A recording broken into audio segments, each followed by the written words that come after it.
Hello and welcome back to Theater with Miss Savannah. I'm so happy to have you back with me today. Today we're going to be playing a movement emotion game.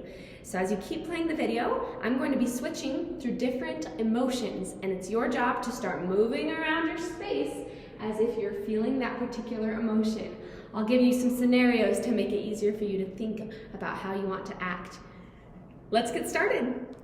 To begin, just start walking around the space normally, as you normally would, just so that you can get used to the space, get used to how your body is feeling today. Make note of anything that you need to, but as you walk, just keep on traveling around the space and noticing how your body naturally moves.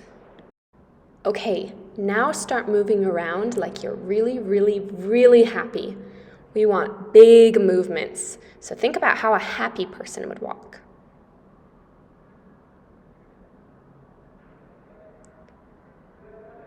Maybe imagine that it's Christmas morning and you just opened up the gift that you really, really, really wanted.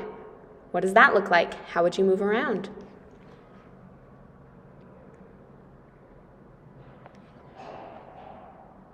Or you could imagine that you just won the biggest prize at the carnival.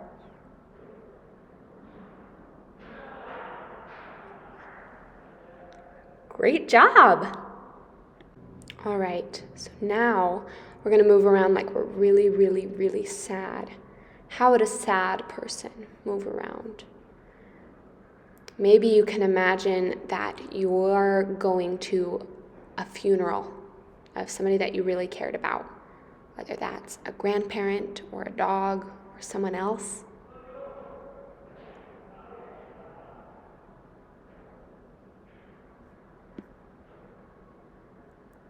Or maybe imagine that you got hurt at recess, you banged up your knee and it's raining and you have to walk home in the rain.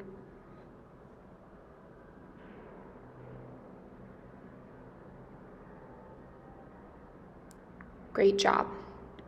All right, now we're gonna move around like we're really, really angry. Without hurting yourself or others, how would an angry person move around?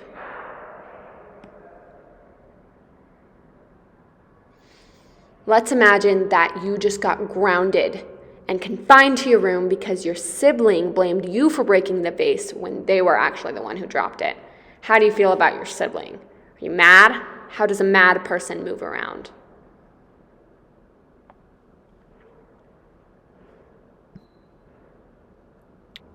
Or you can imagine that somebody took your favorite toy and broke it, so you can't play with it anymore. How would you move then?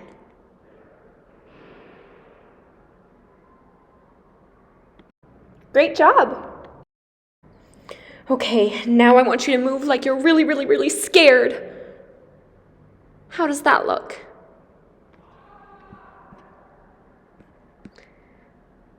Imagine that it's really, really dark and you keep hearing a creepy noise from downstairs and it's late at night. How would you move? How would you move around to find out what that creepy noise is? How scared are you? What does that look like?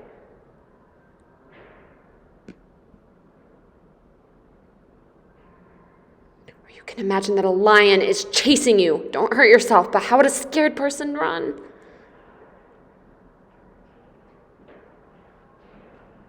Okay, good job.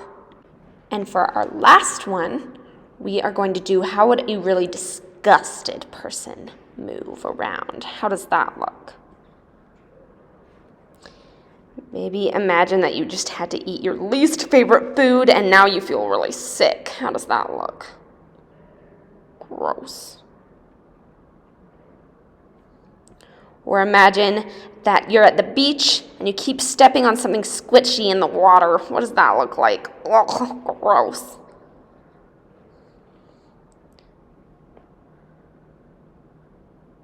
Good job. All right, now I'd like you to think about these questions that I wrote up here on the board. How did your movement change based on what the emotion was? So how did you move differently when you were mad or happy? Or any other emotion. And why do you think that is? Go ahead and pause the video so you can leave a comment about what you think. Thanks for joining me for some theater today. Until next time.